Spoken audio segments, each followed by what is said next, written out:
Le recordamos al público que pueden realizar sus preguntas por escrito a través de las tarjetas entregadas al ingreso del auditorio. Ahora vamos a dar inicio a la mesa número 1, Seguridad y Protección de Periodistas en la cobertura de temas ambientales, que será moderada por Néstor Aguilera, corresponsal de BOA, Ecuador. Periodista con más de 25 años de trayectoria especializado en coberturas periodísticas de los hechos políticos más importantes del Ecuador, además de temas de actualidad en Latinoamérica y del mundo, a través de múltiples desplazamientos a una docena de países. En la actualidad es corresponsal desde Quito para La Voz de América, canal internacional de noticias con sede en Washington. Bienvenidos.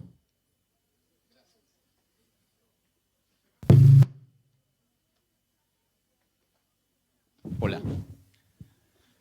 Bueno, muy bien, muchísimas gracias. Recibo un cordial saludo en esta mañana. Ojalá pueda conseguir la atención de todo el público que está aquí presente. Ojalá por un momento dejemos los teléfonos a un lado, las charlas por allá hacia el fondo. Ojalá nos pongan atención en la medida de lo posible porque estamos tratando temas muy importantes y queremos su total atención. Y le voy a dar un poquito la vuelta a lo que se me había planteado originalmente. Y les debo decir, hacer periodismo es una de las pasiones más grandes que puedan existir. Salir a la calle, buscar a los protagonistas de una noticia, recoger sus versiones, contrastar la información, cotejar datos para contextualizar y sentarse a escribir son parte de la esencia de este oficio. A veces poco comprendido por la sociedad, que en ocasiones también cuestiona al periodista sin necesariamente entender su trabajo, que a pesar de ser hoy en día y desde hace hace algunos años mal remunerado, escaso también en la actualidad o permanentemente sometido al escrutinio público, termina siendo determinante, hay que decirlo, para conducir la opinión de una comunidad, de un país o también de una región. Y justamente esto en lo relacionado en problemáticas globales como el cambio climático y sus efectos para la vida de la humanidad. Además, alertando sobre los peligros alrededor de problemáticas como la minería ilegal hoy en día, algo tan cercano a nosotros y a nuestras comunidades, que afecta a nuestra naturaleza y nuestra vida diaria. Mi nombre es Néstor Aguilera, como lo decía el compañero. Muchísimas gracias. También soy periodista. Y para mí es un honor poder participar como moderador en este panel titulado ¿Cómo hacer una cobertura periodística segura en temas ambientales? Quiero empezar dando la bienvenida a nuestros ponentes profesionales de lujo con trayectorias enormes, muy importantes. Y voy a empezar de izquierda a derecha, no por ninguna razón adicional, a Franklin Vega, a quien conozco yo desde hace muchos años, editor de Bitácora Ambiental Ecuador, antes periodista de Diario El Comercio, compañero de aula en la Universidad Andina, donde compartimos esta misma pasión, el periodismo. Alexa Vélez Suazo, editora de Mongabay, medio regional, dedicado al tratamiento periodístico y también generando opinión pública respecto a la problemática ambiental. Y también Olga Guerrero Rodríguez, directora general de Red Prensa Verde en Colombia. La conocí el día de ayer. Es un placer compartir con ustedes tres este espacio. Y me gustaría también que le demos a cada uno de ellos, a cada uno de nuestros ponentes de esta mañana, la más cordial bienvenida, un fuerte aplauso y sépanlo, por favor, vamos con ese aplauso, que la idea es que esto sea una conversación.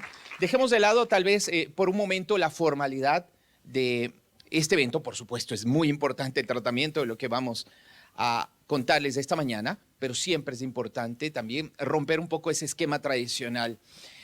A partir de entonces, y una vez que se produzca la intervención de cada uno de los buenos amigos, colegas y ponentes de esta mañana, vamos a abrir un espacio de no más allá de 15 minutos para preguntas del público. Les pido que vayan tomando nota y que más adelante, por favor, podamos hacer preguntas muy puntuales sobre los temas que se van a plantear. Así que, dicho esto, quiero presentar nuevamente a el primer participante, de acuerdo al orden que se ha establecido y que fue previamente anunciado. Franklin Vega, editor de Bitácora Ambiental en nuestro país, periodista especializado en temas ambientales. Desde hace aproximadamente 25 años descubrió su vocación en el diario El Comercio, en la ciudad de Quito, en el año 1998.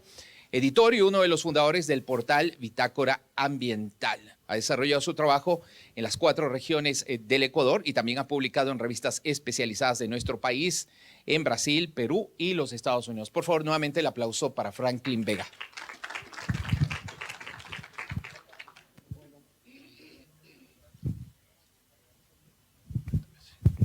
Buenos días con todos y con todas. Para mí es un gusto estar compartiendo con ustedes.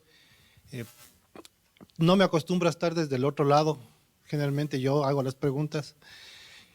Pero es una oportunidad interesante y muy fructífera para mí porque puedo compartir con colegas jóvenes, con gente que está con otras visiones del mundo, y eso a mí me enriquece. Y espero yo poder aportar con algo de la trayectoria de todo lo que se ha hecho con ustedes. El tema es del periodismo y la seguridad en el periodismo. Yo quisiera enfocarme un poco más allá del tema de bioseguridad, de la seguridad física, de lo que nos hacemos como periodistas para cuidarnos cuando enfocamos temas ambientales. Quisiera hablarles de la seguridad y la responsabilidad que tenemos con nuestras fuentes, con la gente que nos da esa información, porque creo que eso es vital desde el momento que planificamos una cobertura a cualquier tema ambiental que tiene también un componente social, y los temas ambientales tienen un origen o una interrelación social. Entonces, planteándole desde ese lado, yo les diría que antes de pensar en su seguridad, piensen en la seguridad de sus fuentes. Aquí está un valiente defensor del Yasuní que hace unos 15 años le puse en evidencia sin querer. El señor Alonso Jaramillo, una persona que yo admiro profundamente. A él es un operativo, yo de madera, por cuando se sacaba cedro, cuando todavía había cedro en el Yasuní. Con Alonso estuvimos en un operativo y le tomé una foto él cargando un tablón de cedro. Para mí era una foto del compromiso del funcionario del parque en la protección. Esa foto se dio la vuelta y era el Alonso traficando madera. Entonces ahí entendí que uno de los principales deberes de nosotros como periodistas es proteger a la gente que se queda dándonos la información. Entonces yo quisiera decirles que la seguridad empiecen con la empatía de la persona que está al otro lado, la que les denuncia el problema.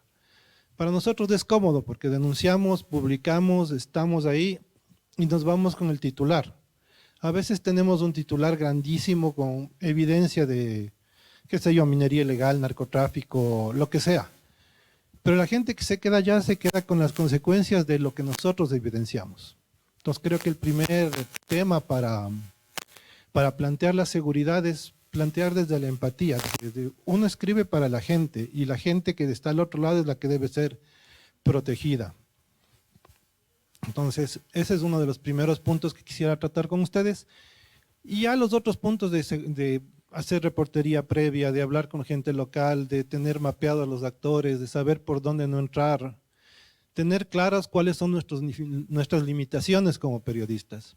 Si ustedes alguna vez pueden oírle a Ian Urbina, que es un periodista que documenta los crímenes en el mar, y se dan cuenta qué equipo lleva, él lleva un localizador en el bolsillo con GPS que apenas tiene algún problema o tiene algún peligro, aplasta ese dispositivo, le enciende, va una señal satélite y va a su redacción, va a su contacto de seguridad y después pasa al Departamento de Seguridad de Estados Unidos. Él tiene contactos allá.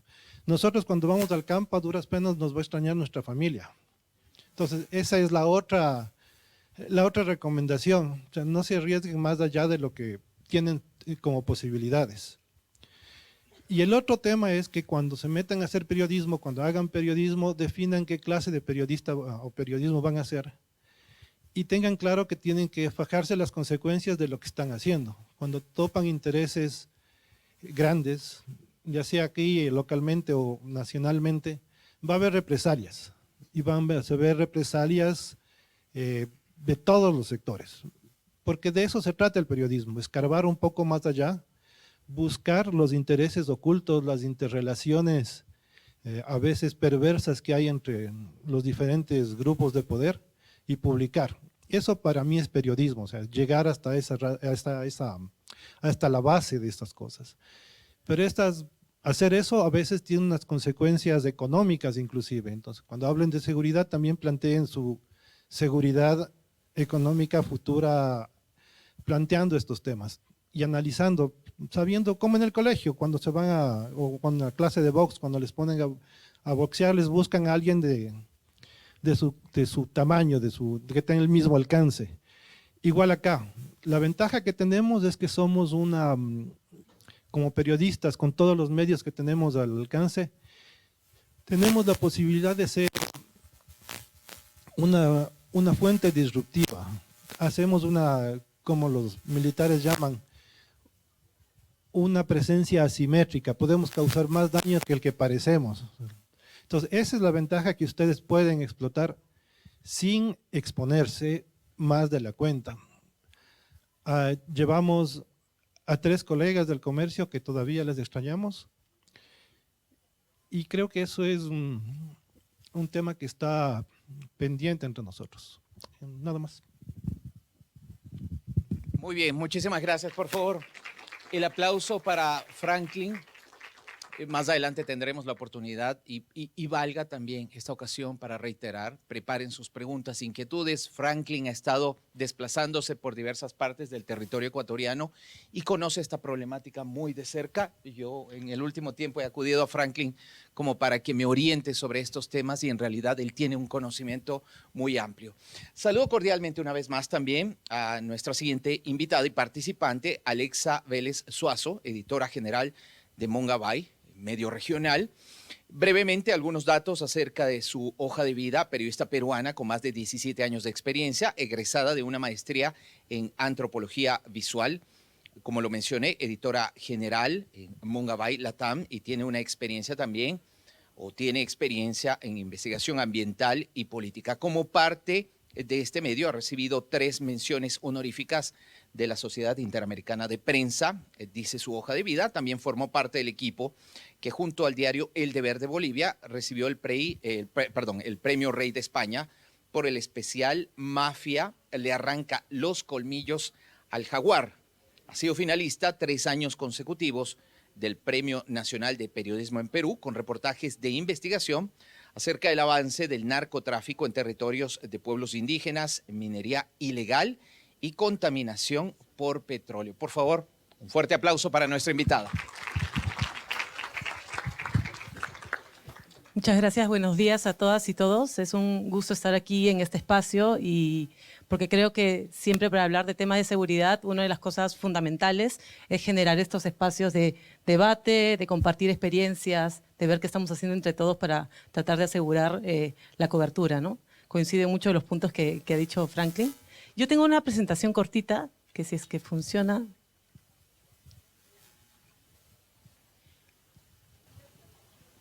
Estoy haciendo contacto visual. Si nos confirman, por favor, atrás. Ahí está. Ok. Entonces, esa es la pregunta de la charla, ¿no? ¿Cómo hacer una cobertura periodística segura en temas ambientales? Y yo siempre digo uso esa palabra, preinvestigación, pero es una preinvestigación extremadamente rigurosa, ¿no? Una preinvestigación que no dura una semana o 2 semanas, sino es una preinvestigación que puede durar unos 3 o 4 meses y que al final te lleva a tomar una decisión, que puede ser si el equipo entra a campo o no. Estos son algunas de las portadas de algunas de las investigaciones o trabajos que hemos publicado que nos han demandado de una gran infraestructura y de todo este tiempo de preinvestigación para poder decidir que el equipo vaya a campo, ¿no? Además, porque sabemos que para nosotros como editores que un equipo vaya a campo, desde el punto periodístico es súper importante porque nos ayuda a contar una historia completa, recoger testimonios en la zona, probar ciertas partes de la investigación o ciertos puntos que teníamos en nuestra hipótesis, etcétera, ¿no? Pero sin embargo, también hay muchos peligros de por medio, ¿no? Entonces, este fue un reportaje sobre esta carretera que sigue como un proyecto peligroso que busca conectar nuevamente a Brasil con Perú, que es la carretera Pucallpa-Cruzeiro do Sul, lo trabajamos con Folia. Esta es otra que hicimos el año pasado, que fue una serie en la cual analizamos geoespacialmente cuáles eran las comunidades indígenas más amenazadas en las fronteras de Perú, ¿no? Con Brasil, con Bolivia, Ecuador, etcétera. Y los equipos fueron a campo para registrar las amenazas en cada uno de estos puntos limítrofes, ¿no? Esos son 2 de las entregas, una de ellas es en la Triple Frontera.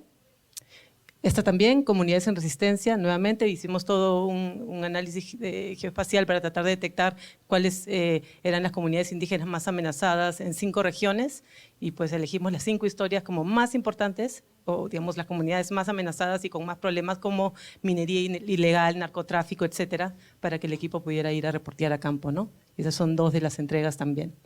Entonces, yo lo que les voy a compartir un poco es la experiencia desde Mongabey en cómo hacemos nosotros, ¿no? Creo que todos los medios estamos discutiendo el tema de seguridad, todos estamos haciendo nuestros protocolos, pero esto es algo que nos ha funcionado, esa es una más, eso es algo que nos ha funcionado a nosotros, ¿no? Cuando empieza un reportaje, estas son las primeras preguntas que nos hacemos, ¿no?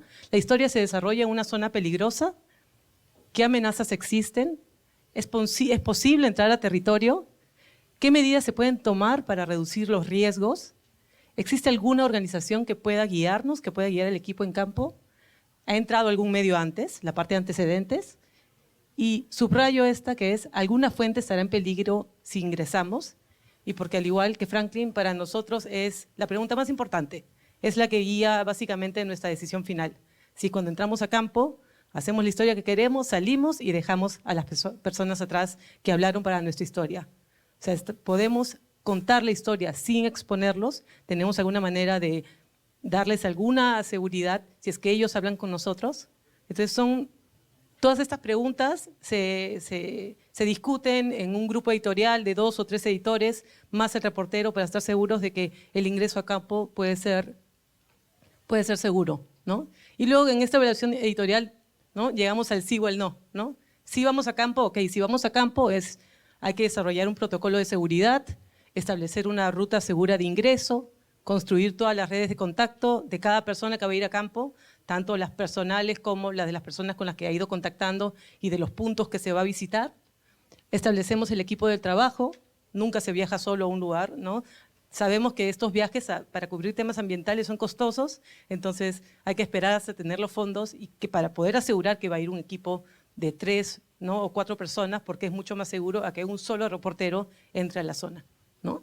Y organizar las tareas de monitoreo y seguimiento, que es cuando el equipo está en campo, hay un equipo asignado para hacerle seguimiento cada día y saber que están seguros, ¿no? Cada uno de los días. Si es que no van, es porque es demasiado riesgoso para el equipo y porque también sabemos que puede haber represalias para las fuentes. Y entonces nos planteamos también, podemos contar la historia de otra manera. Y creo que ahora, sobre todo para el periodismo ambiental, existen muchísimas herramientas que nos pueden permitir contar historias a la distancia.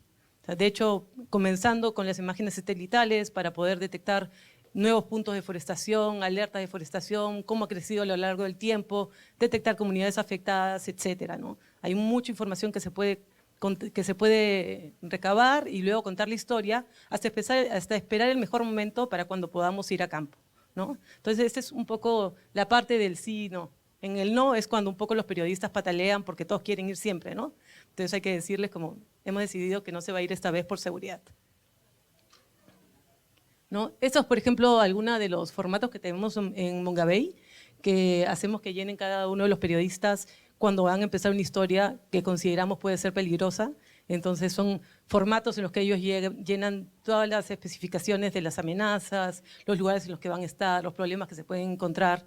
Tenemos otros para llenar todos los contactos. Entonces vamos armando como una suerte de expedientes por caso para tener toda la información ordenada y todos los datos a la mano. Y lo recomiendo, ¿no? Crear este tipo de formatos es súper útil para poder mantener mucho más ordenado un tema que es tan sensible, ¿no? Y quería contarles la historia en especial de este reportaje, que fue el de la carretera Pucallpa-Cruzeiro do Sul. Esa es una carretera que existe hace mucho tiempo y se ha escrito sobre la carretera, pero no había equipos que hubieran viajado a campo para contar la historia, ¿no? Es decir, tienes las trazas de ambos lados de Brasil y de Perú, y nuestra idea era que un equipo de Folia y un equipo de Mongabey pudiera recorrer las trazas para tratar de detectar si se construía esa carretera, si se construyese, qué problemas se generaría y para quién, porque hasta ese momento no se sabía. Entonces nosotros teníamos 2 dilemas. Uno, cómo entramos a territorio, cómo el equipo entra a territorio, y el otro, saber cuáles eran los espacios que iban a verse más afectados. Y esto nos llevó a trabajar con un grupo de geógrafos y de biólogos que justamente estaban mapeando amenazas en la zona. Entonces nosotros le dijimos, tenemos la traza de la carretera, tenemos las cifras, tenemos los datos de deforestación, tenemos la ubicación de cultivos ilegales. Para esto, 2 meses antes habíamos hablado con más de 10 líderes indígenas de la zona y todos habían confirmado que era una zona de narcotráfico, con muchos retenes. Nosotros, el plan era recorrer toda la traza, pero solo planteamos llegar a la mitad por temas de seguridad, porque tras hablar con tantas personas nos determinaron cuál era el punto más seguro hasta el que se podía llegar, y además nos permitió saber cuáles eran las comunidades que podíamos visitar y también establecer para el reportaje cuáles fueron las 10 comunidades cuáles son las 10 comunidades que serían afectadas si se construye la carretera, porque básicamente esa carretera atravesaría los 10 territorios indígenas, ¿no? Y en ese momento era un dato que no se sabía. Entonces el equipo, con este mapa, entramos a campo. Entramos a campo siguiendo la ruta hasta los puntos específicos. Nos tomó 4 meses hacer toda esta logística, y con los 4 meses y toda la logística que se hizo, era un viaje que se había planeado para que el equipo estuviera 5 días en campo. Tuvimos que cortarlo al tercer día, porque cuando llegamos a una de las comunidades, llegaron personas a avisar que algunos de los grupos armados vinculados al narcotráfico se habían enterado que había periodistas en la zona y habían empezado a bajar por las comunidades buscando a los periodistas. Entonces tuvimos que tomar la decisión y sacarlos, ¿no? ¿Qué nos sirvió en este caso para asegurar que, no sé por qué hay ese efecto? ¿Qué hicimos? Hay cosas que son básicas, ¿no? La primera es que si un equipo va a entrar a la Amazonía y sabes que es un lugar peligroso, pues tienes que tener un motorista que te pueda sacar en el momento que lo necesitas. Y eso fue lo que hicimos, ¿no? En el momento que recibimos la información, el equipo se subió a la lancha y regresó, ¿no? Mantuvimos comunicación constante 2 veces al día, porque en este caso se podía, porque tuvimos señal, pero a veces pasa que no hay señal, entonces sabemos exactamente qué días no van a tener señal y en qué momento se tienen que comunicar. De lo contrario, también usamos GPS y herramientas para georreferenciar al equipo. Nuestra prioridad es cuidar a las comunidades, ¿no? Su seguridad es la que marca la cobertura, ¿no?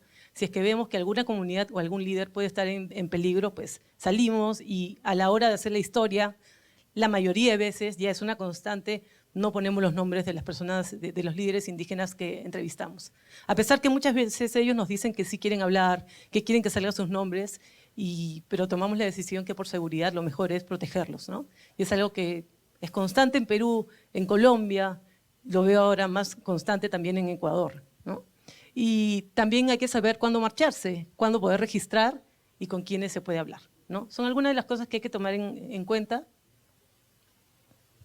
¿no?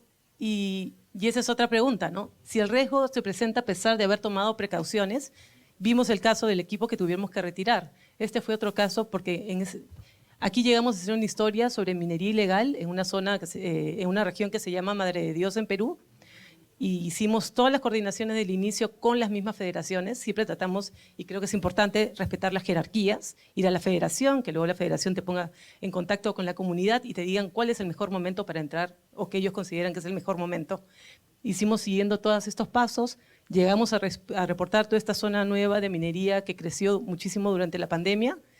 Salimos de la zona, protegimos los testimonios en el reportaje y a los 4 días la policía va a hacer un operativo y desarrolla el operativo contra los mineros ilegales. Y algo que siempre pasa con la policía, que es lamentable, es que no se considera en el protocolo, cuando van a hacer uno de estos operativos, la seguridad de las comunidades. Y en este caso entraron, destruyeron y se fueron. Y lo que hizo los mineros ilegales, empezaron a amenazar a uno de los líderes. Le dijeron como, ustedes son los responsables, la policía ha venido aquí, ¿no es cierto?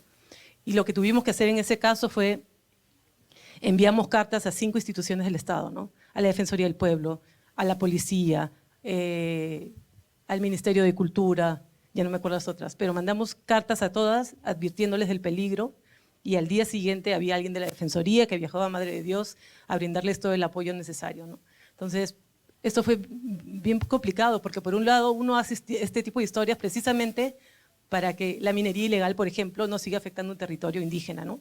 Pero al final hay muchas cosas que considerar, ¿no? Y creo que hay muchos aprendizajes también de parte del gobierno cuando hace este tipo de intervenciones. Y eso es lo último, ¿no? ¿Qué más podemos hacer? Creo que las alianzas con medios son súper potentes. Si vamos a hacer una historia y somos 2 o 3 medios vinculados, entonces la red de protección para una de estas historias es mucho más grande y es, digamos, mucho más potente para brindarle seguridad a todas las personas en campo. El debatir y compartir con espacios como este, donde podamos compartir ideas, formas, protocolos, ¿no? Crear comités de seguridad. Yo creo que todos los medios, sean chiquitos o grandes, deben tener como tal un comité de seguridad con personas asignadas que desarrollen formularios, que desarrollen estos protocolos, que revisen cada caso específico, ¿no? No creo que es algo que se deba tomar ya tan a la ligera como llegó un caso, vamos a ver cómo hacemos, ¿no? Realmente tenemos que tenerlo muy bien organizado. Y por último, no olvidar que la tecnología ahora nos permite resolver muchos problemas, digamos, y evitar riesgos para evitar exponer un equipo a un peligro en campo, ¿no? Creo que eso es lo más importante. Y finalmente, solo quería decir que llevo 7 años en Mongabey, Latinoamérica, desde que empezó el proyecto, y yo creo que este es el momento más difícil de todos para cubrir temas ambientales. O sea, los peligros que yo veía hace 7 años no son los mismos de ahora. Los equipos se movían con mucha más tranquilidad. Entonces, lo de Dom y Bruno, Reptil, solo fueron una alerta de muchísimas amenazas y problemas que están enfrentando muchos periodistas, ¿no? Y no solo en lo ambiental, ¿no? En lo político también, las cifras de periodistas asesinados en México es terrible, alarmante, ¿no? Entonces, creo que sí, el tema de la seguridad tiene que estar definitivamente en agenda, ¿no? Muchas gracias.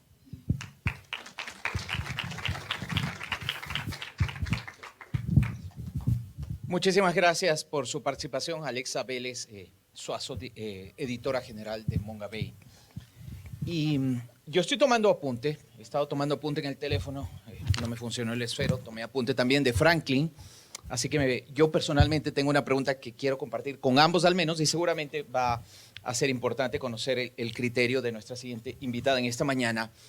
Brevemente algunos datos antes de darle paso a Olga Guerrero Rodríguez, directora general de Red Prensa Verde en Colombia, periodista especializada en ecología, ciencias naturales y educación ambiental, coordinadora de proyectos periodísticos, investigadora en las líneas de biodiversidad, cambio climático, conflictos socioambientales, tallerista y conferencista en periodismo ambiental. En noviembre de 2022 recibió el premio de periodismo sobre cambio climático Ángela Restrepo Moreno por su investigación Impactos del cambio climático en el archipiélago de San Bernardo. Reveló esa investigación la desaparición de la isla Maravilla y también las afectaciones que el fenómeno causa en la zona del Mar Caribe. Por favor, el aplauso para Olga y les pido que escuchemos muy atentamente su participación.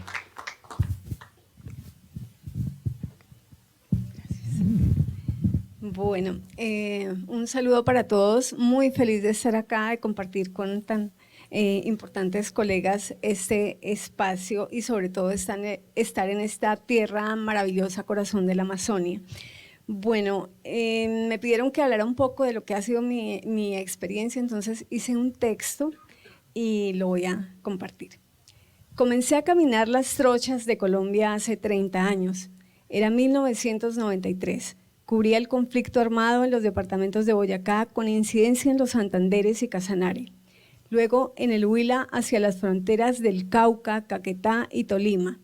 El orden público, o mejor, el desorden público, se reporteaba viajando en helicóptero cuando se permitía, en bus, a caballo, en mula y en Camila, la camioneta del periódico El Tiempo y Boyacá 7 días, fiel compañera en los marginados municipios. La guerra entre las FARC, el ELN y el Estado colombiano estaba desatada. Luego aparecieron grupos de autodefensa campesina que en poco tiempo se transformaron en el paramilitarismo. Para entonces, el periodismo era catalogado como un oficio de alto riesgo. Decir soy periodista de por sí era peligroso.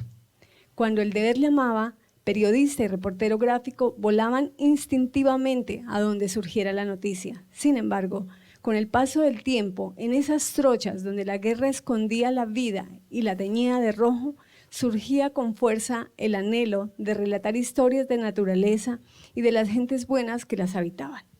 Los escenarios de la guerra eran los páramos, las faldas de los nevados, los parques nacionales naturales, las lagunas, los bosques de niebla, el bosque seco y las selvas tropicales. Era poca la información ambiental que se publicaba, pero poco a poco se abría camino y con cada viaje a contar el conflicto se sumaban datos y relatos sobre proyectos verdes, biodiversidad, conservacionistas locales y problemáticas ambientales y sociales, como también el cambio climático. Hablo de Colombia, uno de los 10 países más megadiversos del mundo, es decir, con mayor biodiversidad por metro cuadrado, un territorio tan maravilloso como complejo. Un escenario álgido para el periodismo. En 32 departamentos, 5 regiones naturales que van desde las nieves ya no perpetuas, como nos enseñaron en la escuela, al mar, y desde la tierra llana a la selva. Son estas Caribe, Pacífico, Orinoquia, región andina y la Gran Amazonia, todas permeadas por la violencia, el narcotráfico, la desigualdad, la corrupción y los problemas socioambientales. A la vez ricas en fauna y flora, 61 áreas protegidas que conforman el sistema de áreas protegidas. A estas se suman decenas de áreas naturales regionales en diferentes figuras de conservación y muchas municipales. También existe un sistema de áreas de la sociedad civil que ha sido preservada por particulares sin ninguna figura. Hace 3 décadas, los mecanismos de protección para los periodistas eran empíricos, básicos, un leve autocuidado porque importaba más el titular que el ser humano expuesto. No se planeaba mucho, las zonas se conocían casi que sobre la marcha. Había riesgo permanente a una retención por actores armados, un secuestro, una mina, para no mencionar otras situaciones más difíciles. En zonas de conflicto se dormía, no con pijama, sino con la ropa del día y en el mismo cuarto con el reportero gráfico. Había que estar listos en caso de que algún grupo armado viniera por nosotros. Ser desplazado o ser periodista desplazado por amenazas en un territorio del conflicto era un encarte para el medio, porque implicaba un traslado, la reubicación en la redacción general, gastos de seguridad, turnos en ciertos horarios y pérdida de un corresponsal. El periodista amenazado buscaba salidas en la ciudad y a veces era una renuncia al cargo, como pasó con muchos colegas.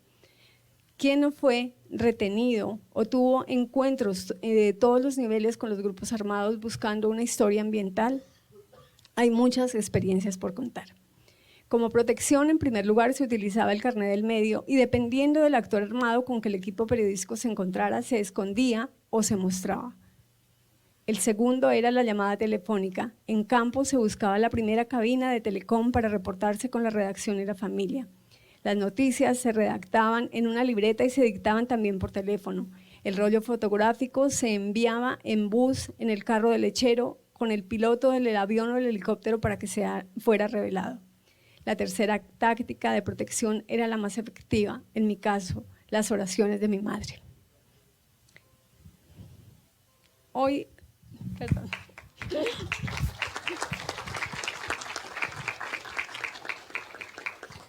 el país ha cambiado muchas de sus políticas, pero el conflicto sigue inmerso.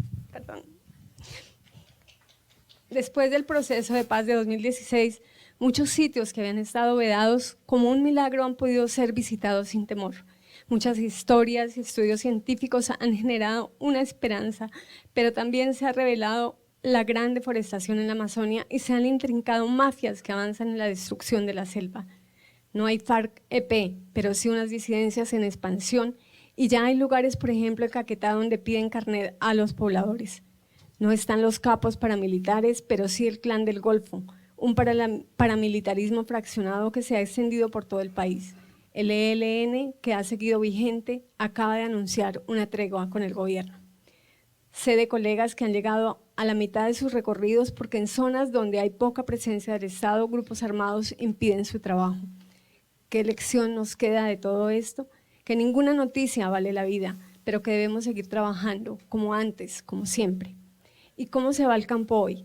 Se hace un estudio previo de la zona de seguridad, de la población, de las comunicaciones, de los ecosistemas, de la cultura y de los riesgos. Se plantea una agenda asesorada por fuentes de la zona a visitar, para definir tiempos, áreas de trabajo y transporte. Es obligatorio tener contactos confiables en terreno. En la mayoría de las áreas se viaja con un guía local. Es prioritario hacer reportes diarios en zonas sin cobertura de internet a una hora determinada con la redacción y la familia. Existen protocolos de seguridad para periodistas de organizaciones como la Fundación para la Libertad de Prensa. En caso de amenaza o riesgo se tiene acompañamiento de esta organización. Hay un nuevo aliado, el uso de las herramientas tecnológicas como GPS, Google Maps, WhatsApp y otras que permiten enviar la ubicación en tiempo real.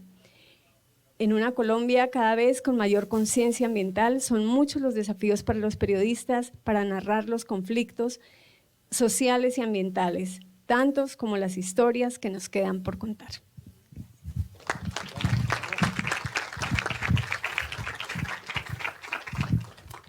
Bien, yo le agradezco personalmente a Olga por este sentido testimonio.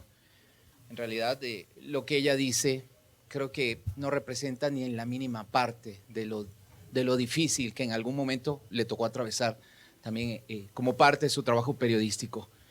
Y eso seguramente es la historia de muchos colegas, como ella lo dice, algunos incluso que perdieron su trabajo en esa cobertura y como parte de la pasión que nos reúne, que es el periodismo en términos generales. Muchísimas gracias nuevamente a Olga Guerrero.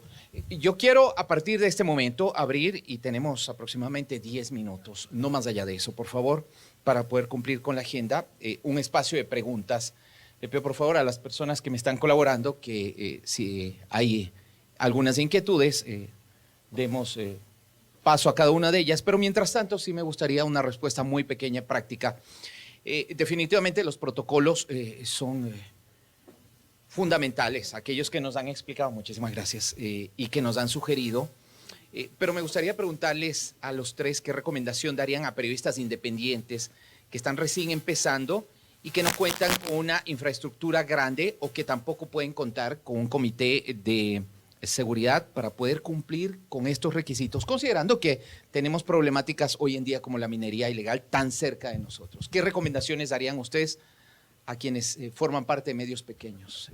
No sé si alguno quiere tomar la palabra. Alexa, Franklin. Ok, vamos en ese orden.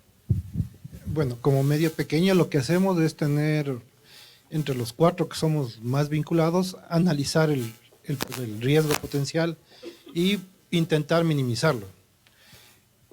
¿Qué les recomendaría? Que a los colegas que están empezando, a los jóvenes, que vean un poco más allá de la euforia de tener la primicia, se paren bien y mediten en las consecuencias, como les dije, para la gente que van a ver y para ustedes. Los protocolos están bien, todo este tema de cómo prepararse es básico que lo consideren, pero el tema principal es ver que, y eso he entendido yo después de estos 20 años, que no vamos a cambiar el mundo, que nuestro rol, o sea, mi rol es documentar estas cosas, mostrarlas.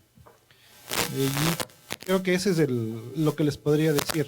Llevo 20 años diciendo no maten tiburones y seguimos exportando tiburones y aletas. Entonces, lo que dijo la colega, ninguna noticia va a valer la vida. Sí.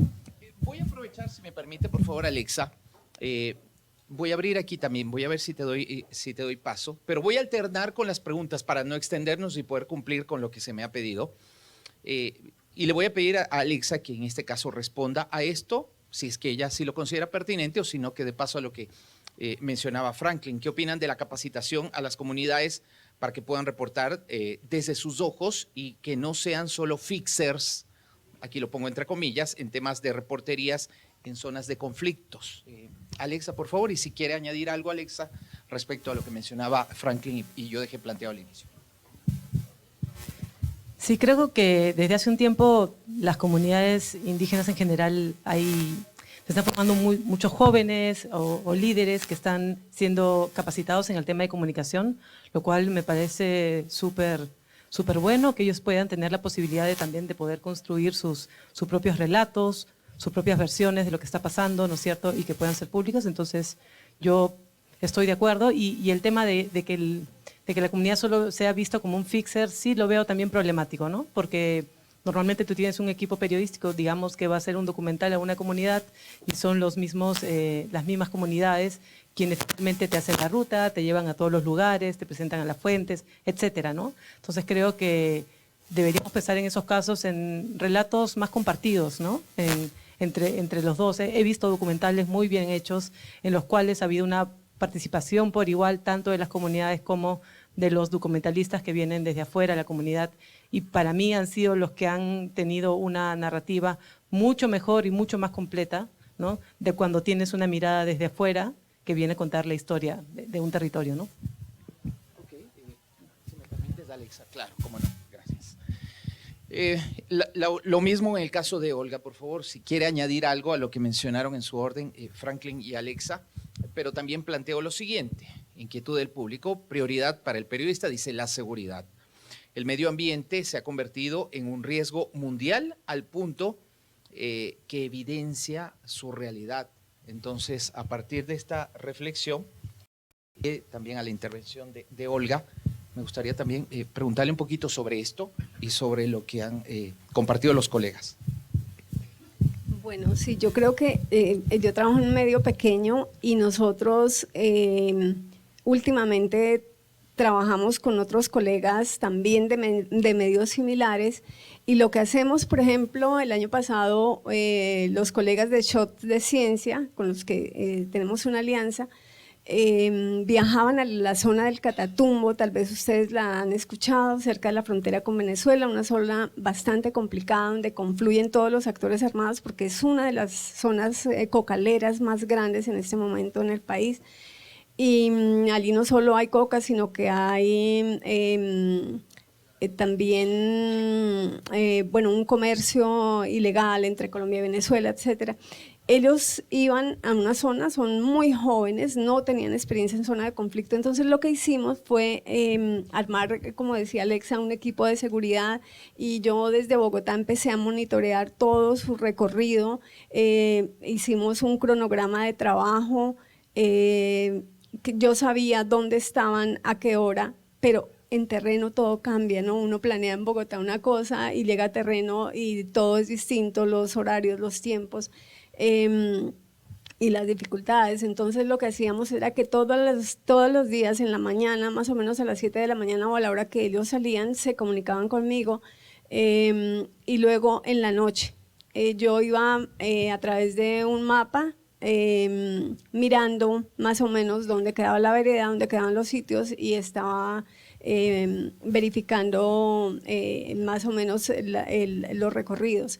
Y así durante 6 días trabajamos. En ese momento hubo un incidente con una escolta del presidente Petro que iba a visitar la zona. Ellos habían ido una avanzada de seguridad de Petro y estaba en la misma zona de los colegas, y ese día retuvieron unos actores armados la camioneta y hubo disparos. Entonces hubo un susto grande, pero los colegas estaban más adelante, entonces no pasó nada. Pero muy importante eso, lo que quiero decir es ese trabajo de colegaje y de ayuda mutua los unos a los otros en esas zonas de seguridad.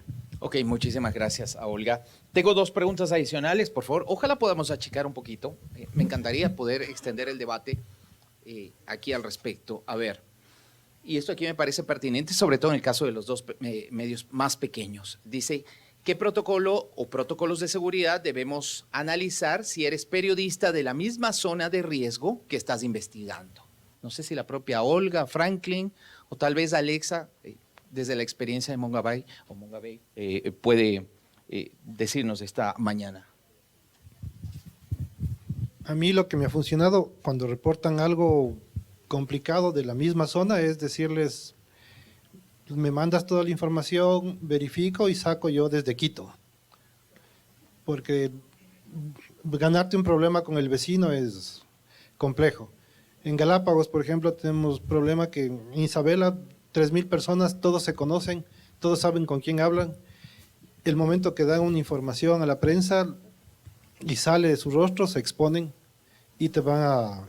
Como hay tanta interrelación, son parientes, socios, primos, novios, terminan siendo cercados entre ellos. Entonces hemos optado por ese mecanismo con gente en Galápagos, algunas personas en Amazonía y en la costa. Es como decirles, nosotros ponemos la cara, ustedes pasan información y seguimos.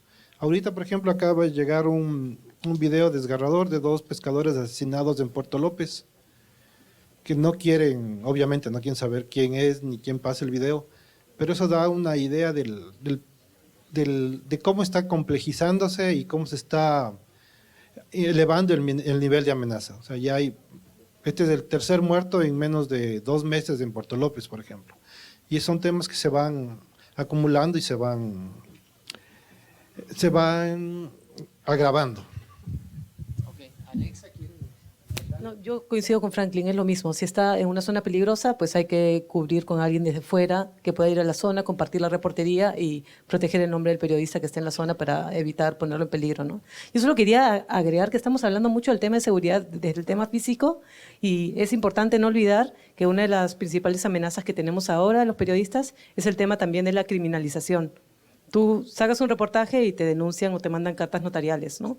Y estamos lidiando todo el tiempo con cartas y denuncias y es una manera bien agresiva de atacar a los periodistas que hacen investigación o historias complejas porque tienes que contratar a un abogado y llevar un juicio por 1 o 2 años con todos los costos que eso implica, al margen de que existen algunas instituciones de periodismo que tratan de dar apoyo en Colombia, en Perú, en Ecuador, pero sí es una manera muy agresiva porque lo que haces es que un periodista que ha estado cubriendo, no sé, un tema de Palma, porque en nuestra experiencia quienes son más agresivos son las empresas de monocultivos, las petroleras, ¿no? Tú sacas un reportaje y de inmediato te mete en juicio, ¿no? Y a veces para pedirte en el juicio que reveles sus fuentes, ¿no?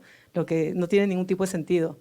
Y hay muchísima criminalización en Perú y en Colombia, no sé si también en Ecuador, pero sí creo que no hay que perderlo de vista.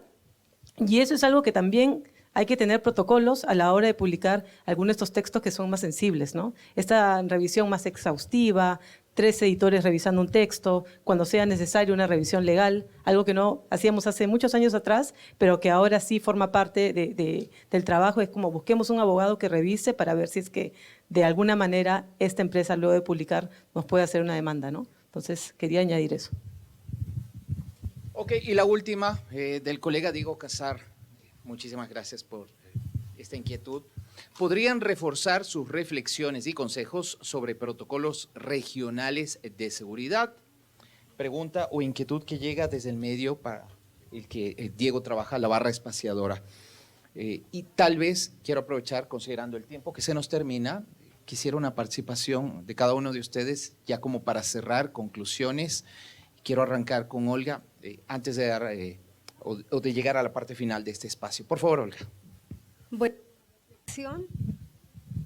como reflexión, yo creo que en los sitios donde, bueno, aparte del medio que genere una propia política de protección, hay ya muchos protocolos de seguridad a nivel internacional. Y lo que sugiero es que esos protocolos que le sugieren a uno desde no vayas nunca vestido de verde oliva o de verde militar a una zona selvática, por ejemplo, ¿no? Cosas así que son básicas, pero adaptar esos protocolos que ya hay publicados, que han sido estudiados a los medios y a la región donde el periodista trabaje, adaptarlo muy bien y ejecutarlo. Y siempre primero pensar pues en la protección de la vida de los periodistas y lo que ustedes decían, que lo comparto plenamente, de las fuentes, diferentes formas de proteger a las personas. Y segundo, también comparto lo que decía Alexa, el tema de los juicios. El periodista acaba de publicar una historia y a los otros días aparece una carta de un pool de abogados impresionante con un respaldo económico muy grande que trata de, como decimos en Colombia, de achicopalarte y de hacer cambiar la publicación o de lograr cualquier rectificación. Entonces, también sugiero el tema de la revisión legal que se ha utilizado. Yo pertenezco a Consejo de Redacción y ahí en algunas investigaciones lo hemos realizado para, como decimos, curarnos en salud. Y por último, pues tener en cuenta, bueno, en el caso de Colombia, que vivimos siempre en medio de un ambiente hostil, tener en cuenta que la noticia pues no lo es, digamos que la noticia nos guía, nos orienta, vivimos por ella, nos apasionamos por ella, pero primero pues la seguridad personal y de las fuentes y tratar de hacer un trabajo muy planeado en cada una de las regiones. O sea, la clave es estudiar las zonas a donde vamos y tratar de desarrollar ese protocolo de seguridad milimétricamente. Sí, yo quería decir que a mí me parece que una de las cosas centrales, sea el medio pequeño de 3, 4 personas o sea un medio grande, es que sí, yo creo que ahora se necesita tener un comité de seguridad, ¿no? En Mongabey se ha creado un comité de seguridad hace como un año. Antes teníamos protocolos, pero no un comité como tal, que se reúne una vez al mes. Mongabey trabaja en varios países, ¿no? Estamos en Indonesia, en la India, en Brasil, Estados Unidos, etcétera. Entonces tenemos una persona por una oficina. En este comité nos reunimos una vez al mes y vemos la manera de seguir mejorando los protocolos que tenemos, pero además discutimos algunas de las historias que creemos que van a ser complicadas para la cobertura, o analizamos casos desde afuera de coberturas complicadas que hemos visto en otros medios, cómo lo hubiéramos enfrentado, pero digamos, ya se creó como este hábito, ¿no?, que no teníamos antes. Tenemos que discutir el tema de seguridad de manera constante, ¿no? Entonces, en este caso es como el medio con los distintos representantes por oficina discutiendo el tema, pero creo que es como debería funcionar también otras redes de seguridad, por ejemplo en Latinoamérica, ¿no? Nosotros trabajamos muchos reportajes transnacionales, trabajos colectivos, ¿no? De pronto sí es necesario crear esos comités también dentro de los medios que estamos cubriendo temas transnacionales, y tener esas reuniones periódicas y sobre todo espacios en los que podamos debatir, discutir y traer a la conversación una cobertura complicada, ¿no? Oye, mi equipo va a ir a campo a hacer tal cosa en tal lugar, a veces es un lugar de frontera, ¿no? ¿De qué manera todos los que estamos ahí podemos aportar ideas para brindar seguridad y armar una red de protección para el equipo que vaya a entrar, ¿no? Entonces creo que es algo que no hay que perder de vista, ¿no? Bueno, coincido con mis colegas panelistas. El tema de seguridad es un tema que se debe tomar seriamente y independientemente del tamaño, siempre tenemos una persona, un colega que conoce la zona o que sabe un poco más que nosotros y que nos puede orientar. Entonces creo que el primer consejo o recomendación podría ser: busquemos a los compañeros, porque ahora somos más colaborativos. Esto mismo tema de las redes sociales, la nueva tecnología nos permite estar en contacto con mucha más gente en casi todo el mundo. Y lo otro, para cerrar, quisiera decirles a los colegas nuevos, a los que empiezan, que administren bien su potencial. O sea, nosotros como medios tenemos una ventaja, que es que somos una amenaza asimétrica para los poderes establecidos. Entonces, eso debe ser administrado, creo yo, por cada medio y saber cuándo y cómo sacan las cosas. Y creo que esa es, para mí, la principal recomendación de seguridad. Bueno, muchísimas gracias. Quiero, por favor, nuevamente un aplauso para nuestros panelistas. Voy a repetir sus nombres para que más adelante, si alguien tiene una inquietud adicional, puedan directamente preguntarles en su orden. Olga Guerrero Rodríguez, directora general de Red Prensa Verde de Colombia, en el medio. A mi derecha, Alexa Vélez Suazo, editora general de Mongabey, medio regional, global. Y también Franklin Vega, editor de Bitácora Ambiental acá en nuestro país. Muchísimas gracias por la atención a cada uno de ustedes, por las personas que están un poquito más atrás y quienes nos están siguiendo a través de la transmisión en streaming. Y continuamos entonces con el programa. Gracias.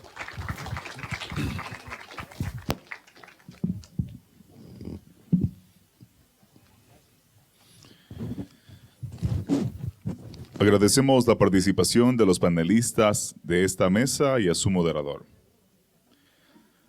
Ahora vamos con la proyección del segundo video de Map Biomas Colombia, denominada Columbia, los páramos y el agua. Este corto nos mostrará más sobre los ecosistemas y cómo estos actúan como esponjas absorbiendo el agua que llega desde la Amazonía para abastecer a las ciudades como Bogotá, Quito o Lima.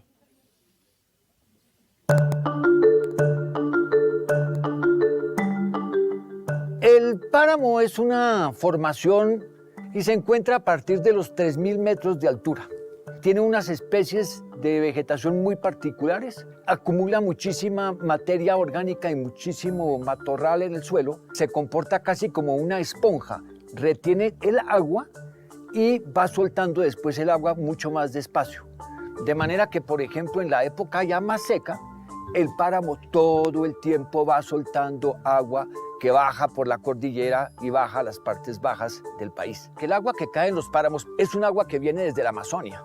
Viene por los que llaman los ríos voladores. O sea, son masas de agua. Entonces, por todas partes donde vamos hay agua. Agua en el piso, agua en todas partes. La lluvia cae, estas hojas capturan el agua y la acumulan aquí, en estas partes.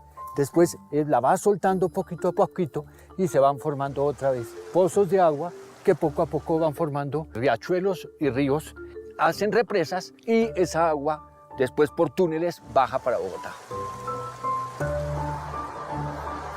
Bogotá se abastece aproximadamente en un 80% embalses y las lagunas que están en estos ecosistemas de páramo. Más o menos unas 10 millones de personas en Bogotá que dependen de la producción de agua que tienen estos ecosistemas. Bueno, en las últimas 2 décadas se calcula que aproximadamente